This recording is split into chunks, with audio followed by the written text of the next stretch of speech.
Habang tumatagal ay lalong bumababa ang chance ng Warriors na makuha si LeBron James.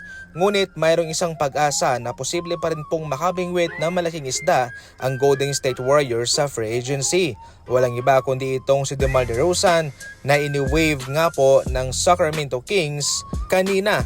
Ayon sa report, posibleng ibaling na lamang ng Golden State Warriors ang kanilang atensyon kay DeMar DeRozan kung sakaling sila'y mabibigo kay LeBron James. Itong si DeMar DeRozan ay makakabigay ng playmaking kay Stephen Curry at dagdag scoring option. At kung noon, bihira lamang sa Golden State Warriors ang isang player na tumitira sa mid-range o sa perimeter, well heto, yun po ang masusolusyonan ni DeMar DeRozan. Mapahanggang sa ngayon ay wala pa rin pong ginagawang malaking move ang Golden State Warriors dahil yung kanilang target ay isang malakihang move in which si LeBron nga po. Pero dahil sa dami ng kanilang kakompetensya at sa dami ring mga kupunan na mas malakas pa sa kanila, ay nagpapahirap lamang po ito sa kanila na makuha si LeBron James. Sa ngayon ang Miami Heat, pati ang Nuggets at ang Minnesota at ang Sixers, mga dark horse yon kay LeBron James. At ang Golden State Warriors, mababa na lang po ang kanilang chance. Sa ngayon, hindi rin po makakasigurado itong front office ng Warriors na pipirma sa kanila si DeMar DeRozan dahil marami rin po ang gustong kumuha sa kanya. So definitely, hindi rin po sure si DeMar DeRozan pero susubukan po mga idol ng Warriors na makuha siya.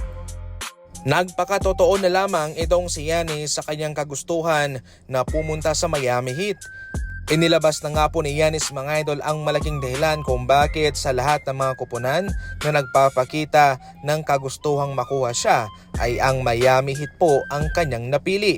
Ayon pa mismo kay Giannis, I see guys playing deep into the playoff and I think I'm like okay, maybe if I switch teams and I go somewhere else and have a better opportunity, I can play deep in the playoff, I can go chase another championship. Sa ngayon, kay Giannis, kampyonato talaga ang kanyang target at nakikita niya yon sa Miami Heat. Ang kanilang kultura, yung kanilang head coach na si Coach Erik Spoelstra, kung gaanong maglaro sa playoff itong Miami Heat, nabigyan niya siya doon. Hindi po ma-afford ni Giannis mga idol na baka dumating daw ang araw na siya ay magiging 37 years old na o 38 years old na kanyang pagsisisihan ang kanyang hindi pag-take ng risk na sumama sa ibang kupunan.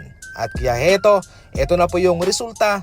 Pinili niyang samahan ang Miami Heat kung saan sa kanyang paniniwala, ito yung magbibigay sa kanya ng malaking oportunidad na magkampiyon sa NBA. So far okay din naman para sa akin lang dahil itong Miami Heat ay nasa Eastern Conference. Doon, mas mataas yung chance ni Giannis na magkampiyon kumpara sa Western Conference na marami ng mga malalakas na team.